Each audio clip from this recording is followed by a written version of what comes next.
Hello everyone, I hope you are doing very well. Welcome to this class. आपका इस class में स्वागत है जिसमें हम डिस्कस करने जा रहे हैं हमारा पी ब्लॉक एलिमेंट्स चैप्टर का क्वेश्चंस का पार्ट 5। ठीक है, तो चलिए स्टार्ट करते हैं हमारे आज की क्लास जिसमें हम क्या डिस्कस करेंगे, पी ब्लॉक एलिमेंट्स। ठीक है, तो जैसा कि आप सभी जानते हैं कि जो पी ब्लॉक एलिमेंट्स है इसमें ग्रुप 13 से लेकर ग्रुप 18 तक टोटल 6 ग्रुप प्रेजेंट होते हैं। Group 13, group 14, group 15, group 16, group 17, group 18। ठीक है, टोटल कितने ग्रुप्स? 6 ग्रुप्स इसमें प्रेजेंट होते हैं। तो चलिए क्लास को स्टार्ट करने से पहले एक बार हम डिस्क्लेमर देख लेते हैं कि हमारे स्लाइड डेक में उपयोग की गई छवियां केवल शैक्षिक उद्देश्यों के लिए हैं।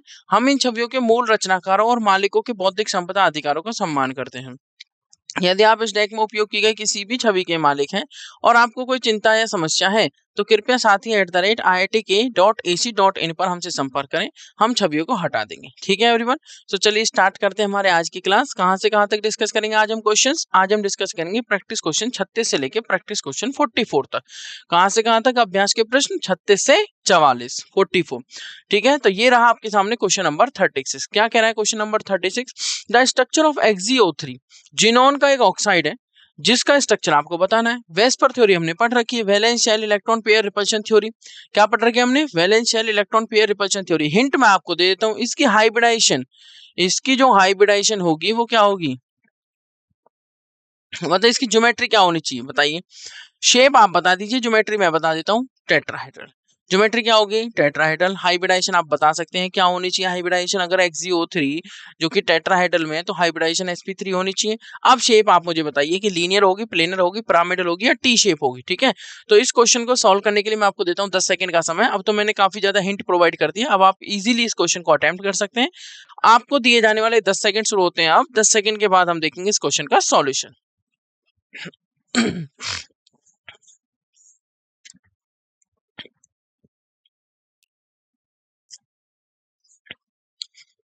तो यहाँ पर आपको दिए हुए 10 सेकंड हो चुके हैं समाप्त। अब हम मूव करेंगे इस क्वेश्चन के सॉल्यूशन की तरफ। जैसा कि आप यहाँ पर देख सकते हैं, the correct answer is option C, pyramid. The structure of XeO3 is, in XeO3 total electron pairs कितने हैं आप देखेंगे? 3 बॉन्ड पेयर और 1 लॉन पेयर। कितने? 3 बॉन्ड पेयर और 1 लॉन पेयर।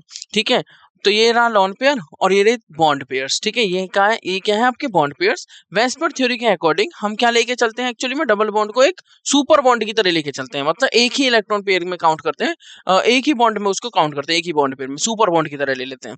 ठीक है, XeO3 टोटल इलेक्ट्रॉन पेयर्स कितने हैं आपके? 3 bond pairs and 1 lawn pairs, मतलब टोटल कितने हैं? 4। 3 bond pairs, 1 lone pair, total 4। अगर टोटल पेयर्स 4 हैं तो डेफिनेटली वो टेट्राहेड्रल में जाएगा और उसकी ज्योमेट्री टेट्राहेड्रल होगी और हाइब्रिडाइजेशन sp3 होगी। जिसमें 3 बॉन्ड पेयर 1 लॉन पेयर है तो ज्योमेट्री शेप सेम नहीं होंगी क्योंकि यहाँ पे कुछ ना कुछ डिस्टॉर्शन होगा, इरेगुलर ज्योमेट्री होगी, रेगुलर ज्योमेट्री, इरेगुलर शेप होगी। ठीक है, जो ज्योमेट्री है वो क्या होगी आपकी? ज्योमेट्री तो हो गई आपकी अकॉर्डिंग टू द व्हाट, अगर हम इलेक्ट्रॉनिक क्लाउड भी इंक्लूड करें, मतलब लॉन पेयर्स को इंक्लूड करें तो आपको ज्योमेट्री मिल जाती है टेट्राहेड्रल। बट अगर आप लॉन पेयर्स को क्या करें, सिर्फ एटम एटम देखें, लॉन पेयर्स को नेग्लेक्ट करें, इग्नोर करें, तो आप क्या देखेंगे? इसकी शेप आपको मिलेगी पिरामिडल।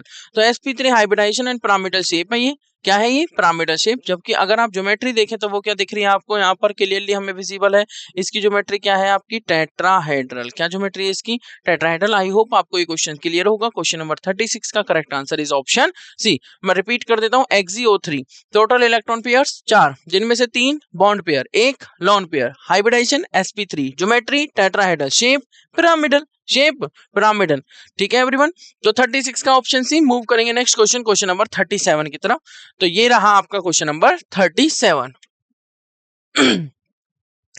क्वेश्चन नंबर 37 क्या कह रहा है कि हमारे पास दो हलाइड्स हैं, XeF4 और XeF6। ठीक है, जिनोन के दो हलाइड्स हैं, एक XeF4 है एंड एक XeF6 है। Are expected to be oxidising, reducing, unreactive या स्ट्रांगली बेसिंग। क्या है ये?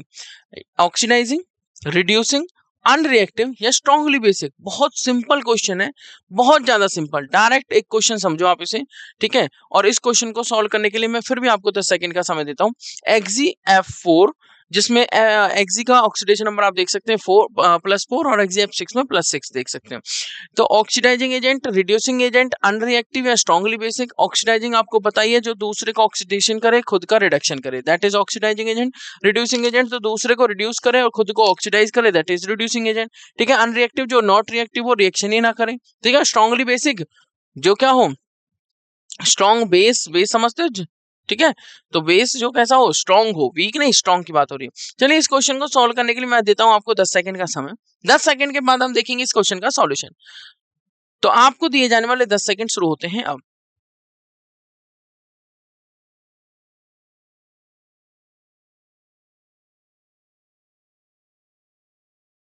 तो यहां पर आपको दिए हुए 10 सेकंड का समय हो चुका है समाप्त।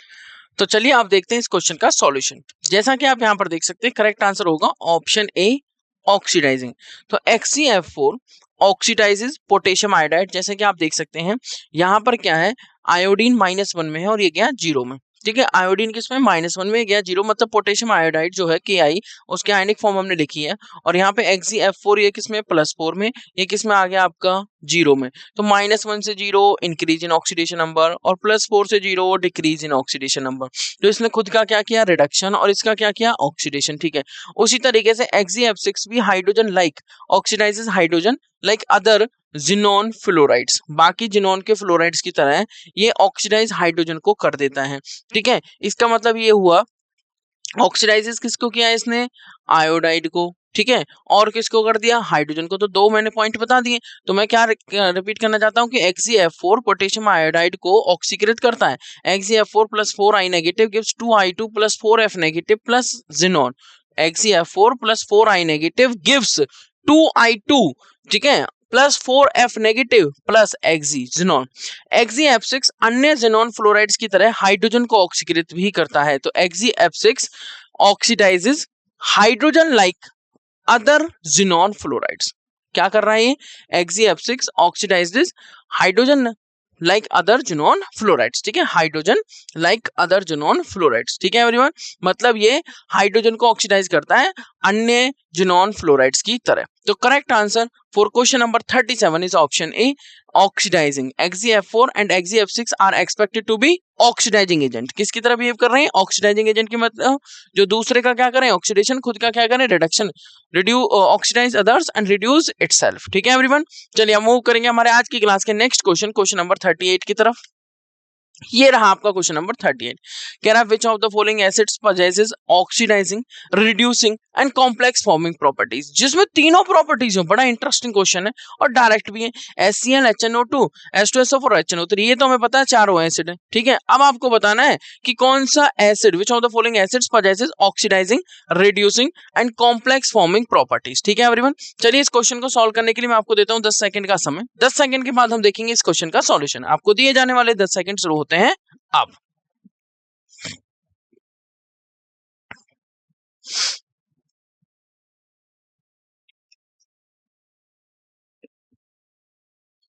तो यहां पर आपको दिए हुए 10 सेकंड हो चुके हैं समाप्त। मूव करते हैं इस क्वेश्चन के सॉल्यूशन की तरफ।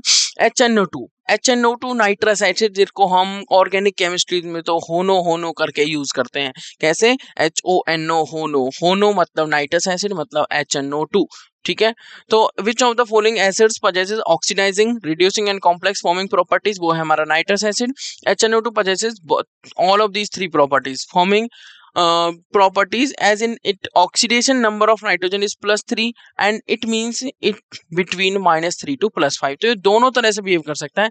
ये यहाँ पर किस में है, ये यहाँ पर +3 में है, किस में है, +3 में। और नाइट्रोजन कहाँ से कहाँ शो कर सकता है, -3 से लेके +5 तक।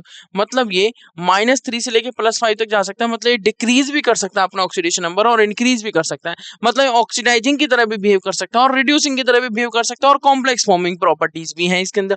मैं रिपीट कर देता हूँ, HNO2 जो कि नाइट्रस एसिड है, जिसको होनो भी बोल सकते हो, जिसको NaNO2 + HCl की रिएक्शन से प्रिपेयर कर सकते हो, राइट, लाइक अराउंड 273 से 200 या 78 या 80 डिग्री केल्विन, 273 से 280 केल्विन के टेम्परेचर पर।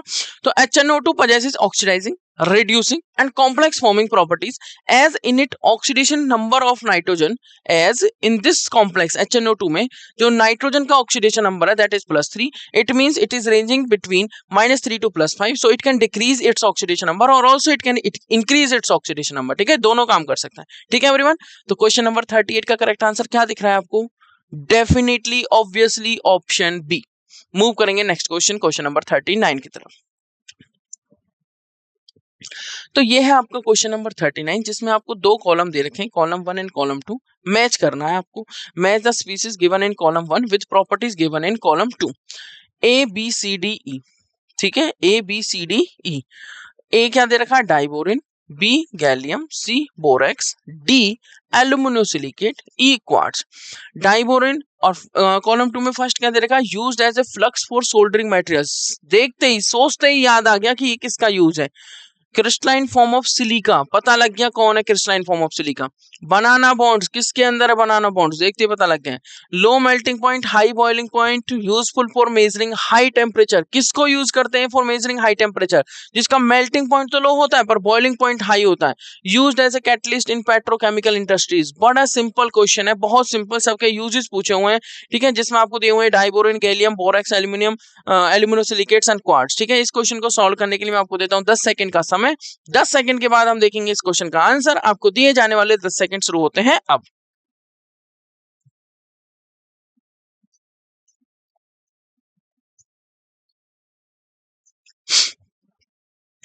तो यहां पर आपको दिए हुए 10 सेकंड हो चुके हैं समाप्त। मूव करते हैं इस क्वेश्चन के सॉल्यूशन की तरफ। ठीक है, तो ये रहा आपका सॉल्यूशन क्वेश्चन नंबर 39 का।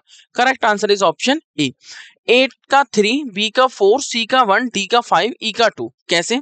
ए का 3 मतलब BH3 is unstable form, BH3 is unstable and form diborane. BH3 क्या है आपका? अनस्टेबल और क्या बना देता है? Diborane. B2S6 by 3 centre 2 electron bond, जिसको हम क्या कहते हैं? Banana bond. By 3 centre 2 electron bond show banana bond, जिसको हम कैसे शो कर सकते हैं? बनाना बॉन्ड की तरह। Gallium with low melting point and high boiling point, जिसका मेल्टिंग पॉइंट लो है, बॉइलिंग पॉइंट हाई है, क्योंकि आपको पता है ये down the group size increase करता है, ठीक है, जिस वजह से बॉइलिंग पॉइंट तो हाई है। Make its useful to measure high temperature, makes its useful to measure high temperature devices में हम इसे यूज करते हैं, ठीक है। उसके बाद third option C, borax is used as a flux for soldering metals, for heat, scratch resistant, coating in earthwares. Aluminosilicates used as a catalyst in petrochemical industries, and quartz is a crystalline form of silica. Quartz क्या है आपका? Crystalline form of silica. I hope आपको ये point clear हुआ होगा। तो ए का आपका 3, बी का 4, सी का 1, डी का 5, ई का 2, ये करेक्ट ऑप्शन मैच कर रहा है ऑप्शन ए से, ठीक है एवरीवन। चलिए, आपका यहाँ पर क्वेश्चन नंबर 39 को हमने डिस्कस कर लिया है, जिसके सारे यूजेस थे डायरेक्ट, इसमें कुछ बहुत ज्यादा बताने वाला नहीं है। यूजेस है, जो यूज है वो हमने यहाँ पे देख लिया, जो जिसका पॉइंट है वो हमने यहाँ पर देख लिया, ठीक है। जैसे क्वार्ट्ज क्या है? Crystalline form of silica, SiO2, ठीक है। Aluminium silicate used as a catalyst in petrochemical industries, इसका यूज है। बोरेक्स जो कि Na2B4O7 .NS2 होता है, उसको यूज करते हैं as a flux for soldering metals, for heat scratch, soldering metals for heat, scratch resistant coating in earthenware जो हमारे होते हैं उनमें स्क्रैच रेजिस्टेंट कोटिंग भी करते हैं इसकी। गैलियम का मेल्टिंग पॉइंट लो होता है पर बॉइलिंग पॉइंट बहुत ज्यादा हाई होता है, इसलिए इसको हाई टेम्परेचर डिवाइसेस में यूज करते हैं। BH3 जिसमें बनाना बॉन्ड्स होते हैं, ये आपको पता है 2 3 सेंटर 2 इलेक्ट्रॉन बॉन्ड होते हैं और 4 बॉन्ड सिंपल वाले होते हैं, right, 2 centre 2 electron. Clear everyone? तो क्वेश्चन नंबर 39 का correct answer is option A. Move करते हैं आज की क्लास के नेक्स्ट क्वेश्चन, क्वेश्चन नंबर 40 की तरफ। क्वेश्चन नंबर 40 कह रहा है, कुछ डायरेक्शंस आपको दी हैं। Each of this question contains 2 statements. अब आगे आने वाले सभी क्वेश्चंस में जो होंगे उसमें 2 स्टेटमेंट होंगे, स्टेटमेंट 1 एंड स्टेटमेंट 2, ठीक है। Each of this question also has 4 alternative choices, only one of which is correct answer. You have to select one of the codes A, B, C and D given below. Statement 1 कह रही है boron always forms covalent bond, and statement 2 कह रही है the small size of B3 positive favors formation of covalent bond. कह रहा है कि बोरोन हमेशा कोवलेंट बॉन्ड बनाएगा, और वो कह रहा है जो छोटा साइज है B3 पॉजिटिव एक छोटा साइज है, जिस वजह से वो फेवर्स कर रहा है फॉर्मेशन ऑफ कोवलेंट बॉन्ड। जब भी कोवलेंट बॉन्ड से रिलेटेड कुछ बातें हो तो फजान रूल बार बार हमारे दिमाग में आता है। फजान रूल के अंदर 3 टर्म्स हमने पढ़ी, polarization, polarizability and polarizing power. Polarizing power cation की होती है, जितना छोटा कटायन उतनी ज्यादा पोलराइजिंग पावर। पोलराइजेबिलिटी अनायन की होती है, जितना बड़ा आयन उतनी ज्यादा एबिलिटी पोलराइज होने की, और इस प्रोसेस को पोलराइजेशन कह देते हैं, ठीक है। जो पोलराइजिंग पावर होती है वो आपको पता ही है किसके? आयनिक चार्ज के डायरेक्ट प्रोपोर्शनल बोल लीजिए, और रेडियस के इनवर्सली, ठीक है, या उल्टा हो गया। तो जो पोलराइजिंग पावर होती है वो क्या होती है उसमें, बताइए। जो पोलराइजिंग पावर होती है, देखो जितना बड़ा हमारा क्या होगा, कटायन होगा, जितना बड़ा कटायन होगा, अगर मैं कटायन की बात करूं तो जितना बड़ा कटायन होगा उतनी कम पोलराइजिंग पावर होगी, है ना। तो यही तो बात है। तो जो पोलराइजिंग पावर है, ठीक है, जितना छोटा कटायन होगा उतनी ज्यादा उसकी पोलराइजिंग पावर होगी। हमें क्या ध्यान रखना है, जितना छोटा कटायन होगा उतनी ज्यादा क्या होगी उसकी पोलराइजिंग पावर। आई होप ये समझ में आ गया होगा आपको, ठीक है। चलिए अब हम मूव करेंगे हमारे आज की क्लास के नेक्स्ट क्वेश्चन पर। उससे पहले मैं क्वेश्चन नंबर 40 को डिस्कस करूंगा और इसके सॉल्यूशन को, ठीक है। तो कितने क्वेश्चन और रह रहे हैं अभी, 41, 42, 43, 44, 4 क्वेश्चन हो रहा है इसके अलावा। तो स्टेटमेंट 1 में क्या कह रहा है, boron always form covalent bond और small size of B3 positive favours formation of covalent bond, ठीक है। ऑप्शंस आपको क्या दे रखे हैं, ऑप्शंस दे रखे हैं statement 1 is true, statement 2 is true, statement 2 is the correct explanation for statement 1। Option B कह रहा है स्टेटमेंट 1 ट्रू है, स्टेटमेंट 2 भी ट्रू है, statement 2 is not a correct explanation for statement 1, statement 1 is true and statement 2 is false, both the statement 1 and 2 are false. ये 4 options आपको दे रखे हैं जिनमें से आपको एक ऑप्शन चूज करना है। तो इस क्वेश्चन को सॉल्व करने के लिए मैं आपको देता हूं 10 सेकंड का समय। 10 सेकंड के बाद हम देखेंगे इस क्वेश्चन का आंसर। तो आपको दिए जाने वाले 10 सेकंड शुरू होते हैं अब।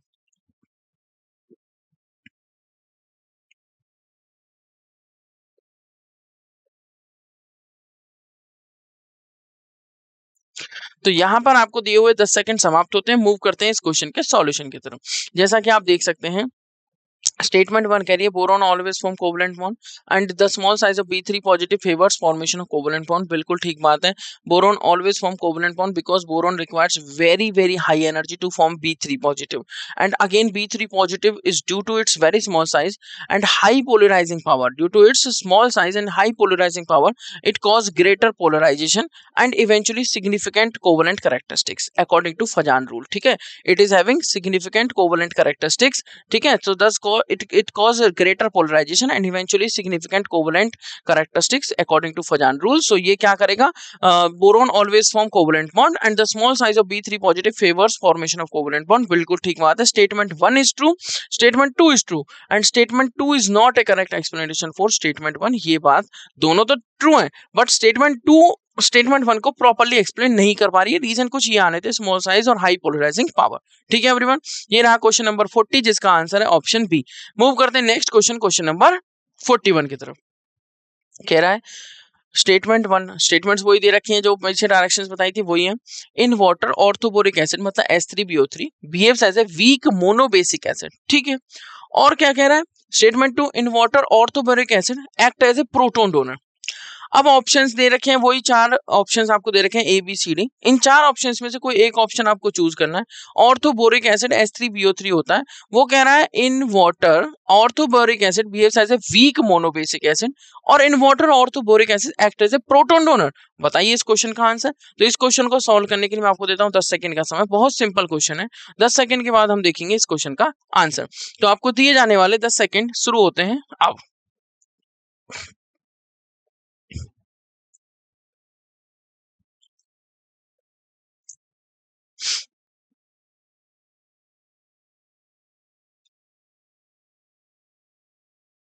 तो यहाँ पर आपको दिए हुए 10 सेकंड हो चुके हैं समाप्त। मूव करते हैं इस क्वेश्चन के सॉल्यूशन की तरफ।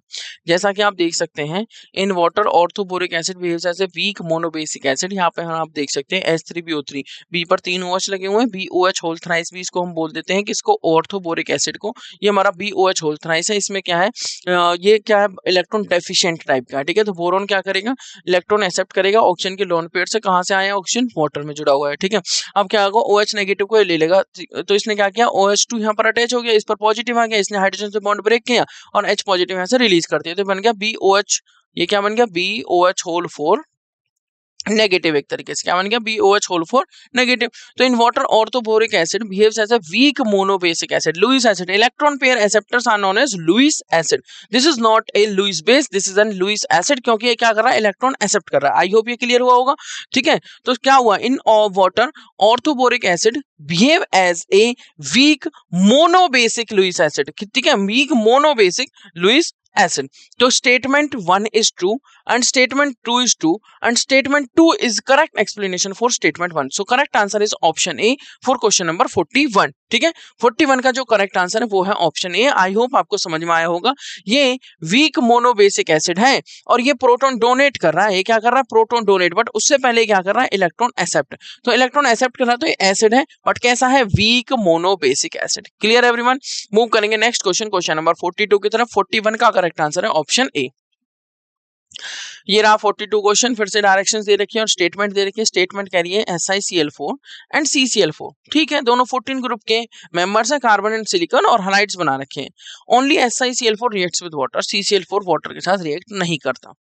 कह रहा है SiCl4 तो आयनिक है बट CCl4 कोवलेंट है. क्या ऐसा है क्या भाई? कार्बन से सिलिकॉन पे जंप करने में, कार्बन से सिलिकॉन में जंप करने में क्या इतना साइज बढ़ गया? क्या इतना साइज बढ़ गया कि वो आयनिक करेक्टर में चला गया कंप्लीटली? कोवलेंट नहीं रहा उसके अंदर, या फिर कोवलेंट बहुत कम रहा है? तो वो आपको देखना है. ठीक है, तो statement 1 true, 2 is true, statement 2 is correct explanation for statement 1. ये आप ऑप्शन होगा. या फिर statement 1 is true, statement 2 is true, statement 2 is not a correct explanation for statement 1. Statement 1 is true, statement 2 is false. Both the statements 1 and 2 are false. तो इस question को solve करने के लिए मैं आपको दूंगा 10 सेकंड का समय. 10 सेकंड के अंदर आपको चुनना है ABCD में से कोई एक ऑप्शन. उसके बाद हम देखेंगे इसका सॉल्यूशन. ठीक है, तो आपको दिए जाने वाले 10 सेकंड शुरू होते हैं अब.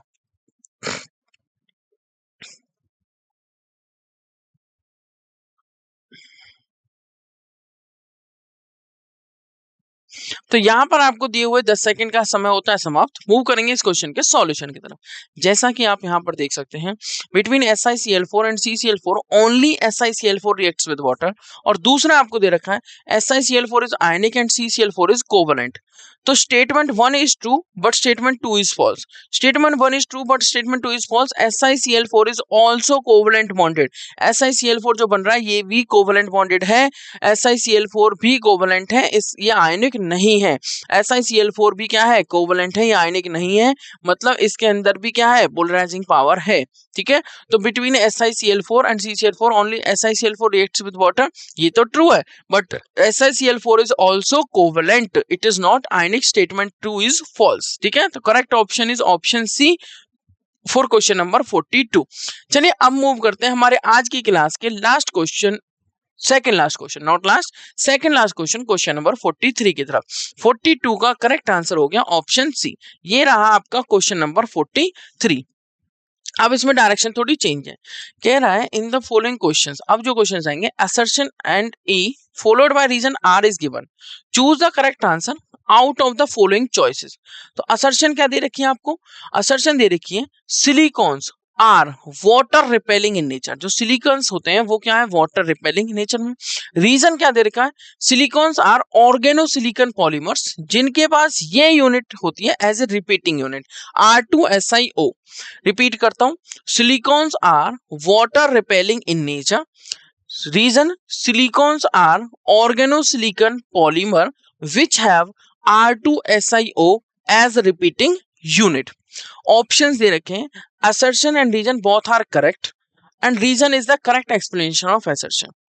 Assertion and reason both are correct statements but reason is not the correct explanation of assertion. Third दे रखा है assertion correct but reason is incorrect. Fourth दे रखा है दोनों incorrect, both assertion and reason are incorrect. तो इस question को solve करने के लिए भी मैं आपको 10 सेकंड का समय दूंगा.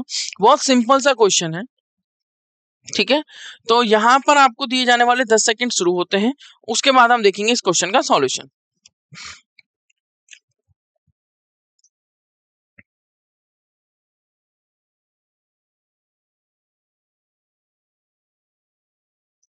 तो यहां पर आपको दिए हुए 10 सेकंड हो चुके हैं समाप्त. मूव करते हैं इस क्वेश्चन के सॉल्यूशन की तरफ. जैसा कि आप देख सकते हैं, silicones are water repelling in nature and silicones are organosilicon polymers which have R2SiO as repeating unit. तो correct answer is option A. मतलब assertion and reason both are true. कथन और कारण दोनों सही है. Both are correct statements. और कारण जो है कथन का सही स्पष्टीकरण है. मतलब reason is the correct explanation of assertion. बिल्कुल ठीक बात है. जो सिलिकॉन्स है वो वाटर रिपेलिंग होता है नेचर नेचर में, क्योंकि सिलिकॉन्स के अंदर क्या प्रेजेंट होता है, ग्रुप ऑफ ऑर्गेनोसिलिकॉन पॉलीमर्स होते हैं विच हैव R2SiO, ये जो दे रखे हैं as a repeating unit. This suggest that silicones are surrounded by, जो ये R ग्रुप है ये एक एल्काइल ग्रुप है, और एल्काइल ग्रुप का नेचर होता है नॉन पोलर। नॉन पोलर मतलब ये वाटर को रिपेल करेगा। सो इसका मतलब हुआ अगर R2SiO एज रिपीटिंग यूनिट उसके अंदर प्रेजेंट है तो सिलिकॉन के चारों तरफ the silicones are surrounded by non polar alkyl group that are water repelling in nature and they have wide application. It is used for water proofing of fabrics. किसमें use किया जाता है, it is used for water proofing of fabrics. I hope ये question आपको clear हुआ होगा। ठीक है, बहुत सिंपल सा क्वेश्चन था। इसमें क्या प्रेजेंट है, alkyl groups. Alkyl group present है जो कि नॉन पोलर होते हैं तो वाटर रिपेलिंग होते हैं, तो definitely this suggest that silicones are surrounded by non polar alkyl groups that are water repelling in nature. अगर वो वाटर रिपेलिंग है नेचर में तो वो वाटर को रिपेल करेंगे, तो डेफिनेटली बहुत सारी एप्लीकेशंस है इसकी। दे have wide applications that it is used for water proofing of fabrics. ठीक है, दे have wide applications, it is used for water proofing of fabrics. ठीक है, एज ए वाटर प्रूफ भी ये यूज किया जाता है। तो silicones are water repelling in nature, बिल्कुल ठीक बात है, तभी हम इसे यूज कर पा रहे हैं वाटर प्रूफिंग में। And silicones are organosilicon polymers actually, जिनके पास यूनिट होती है R2SiO।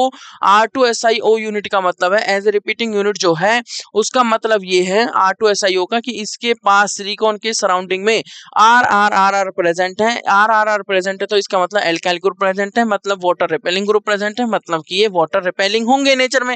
So they have wide application, it is used for water proofing of fabrics. It is used for water proofing of fabrics. I hope आपको question number 43 clear हुआ होगा, जिसका correct answer है option A. Move करते हैं next question, question number 44, जो कि आज की क्लास का लास्ट क्वेश्चन है। 43 का करेक्ट आंसर ऑप्शन ए। तो ये रहा आपका क्वेश्चन नंबर 44।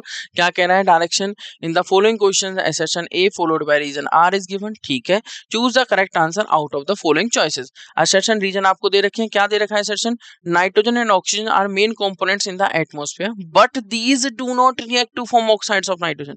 ये रिपीट करता हूँ, nitrogen and oxygen are the main components in atmosphere, बिल्कुल ठीक बात है, but these do not react to form oxides of nitrogen. ठीक है भाई, एटमॉस्फेयर में नाइट्रोजन भी प्रचुर मात्रा में है और ऑक्सीजन भी है ठीक ठाक, but these do not react to form oxides of nitrogen. ये आपस में रिएक्शन नहीं करते। The reaction between nitrogen and oxygen requires high temperature. Reason ये दे रखा है। चलिए, आपको 4 ऑप्शंस में से कोई एक ऑप्शन चूज करना है, जिसके लिए मैं आपको देता हूँ 10 सेकंड का समय। तो 10 सेकंड के बाद हम देखेंगे इस क्वेश्चन का आंसर। तो आपको दिए जाने वाले 10 सेकंड का समय शुरू होता है अब। ये तो आपके नेचुरल लाइफ की रिएक्शन है, आप देख सकते हैं नेचर में एटमॉस्फेयर में नाइट्रोजन भी प्रेजेंट है, ऑक्सीजन भी प्रेजेंट है, फिर भी आपस में रिएक्शन करके नाइट्रोजन के ऑक्साइड्स नहीं बना रहे हैं। NO2 नहीं बन रहा है, N2O नहीं बन रहा है और नाइट्रोजन के ऑक्साइड्स नहीं बन रहे हैं। What is the reason? Reason उसने दिया है कि nitrogen and oxygen require high temperature. ऐसा है क्या? चलो, आपको एक ऑप्शन चूज करना है ABCD में से। तो इस क्वेश्चन को सॉल्व करने के लिए मैं आपको देता हूँ 10 सेकंड का समय। 10 सेकंड के बाद हम देखेंगे इस क्वेश्चन का सॉल्यूशन। तो आपको दिए जाने वाले 10 सेकंड शुरू होते हैं अब।